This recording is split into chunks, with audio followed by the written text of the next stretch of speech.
What's on your mind? We've probably all seen the prompt on Facebook and have contributed our fair share of thoughts, location check-ins, shared articles, event photos and food pictures over the years. In our last video, we talked about some of the basic elements of a social media post. Now we're going to look at how to create a social media post on Facebook, not just as an individual, but as a thoughtful and deliberate social media manager. Let's log on to Facebook and pull up the home screen for our business page. I'm logging on to the Facebook page of Calla and Ivy, the flower business we've talked about before. If you haven't worked with a business page before, you'll see that there are many more tools for insights, engagement tracking, and resources for your business on your dashboard. If you're an individual user, you can bounce back and forth between your personal profile and the business page on the side menu. Scroll down to the box with the button Create Post. Before we press that, you'll see that there are some shortcuts beneath. Photo or video will prompt you to upload one of those visuals. Check-in will let you search for a location, and feeling or activity will bring you to the emoji picker. You can access these options through the Create Post menus as well. Click on Create Post. Remember, in our last lesson, we looked at the 4 major components of a social media post. This is where we'll add all that content, which includes text, images or video, hashtags or mentions, and a call to action and a link.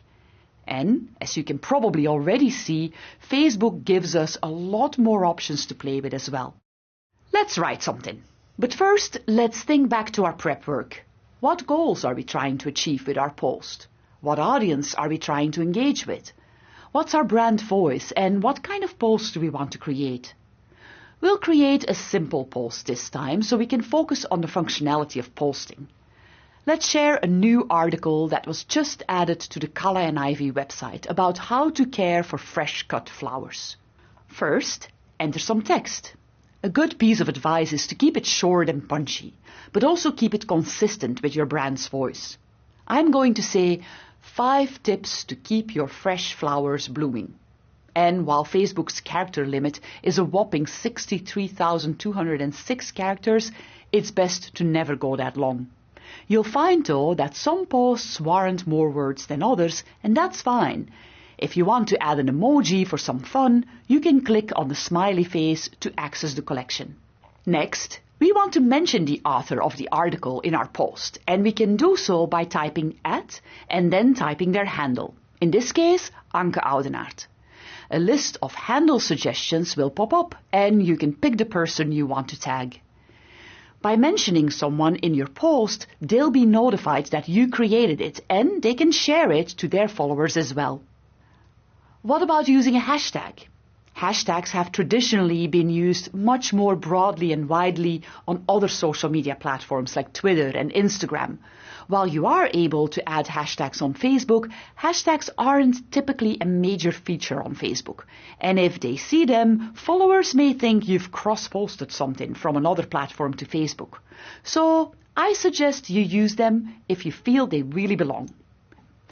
Because we want our followers to read our new article, we want to include the URL of our article, so followers can easily click through to it. Social media users are savvy, so no need to include the phrase "click here." Just paste the URL, and when you do, you'll see Facebook creates a link preview that pulls metadata from your website. Here we have a big image, the title of the article, and the website cleanly and prominently displayed.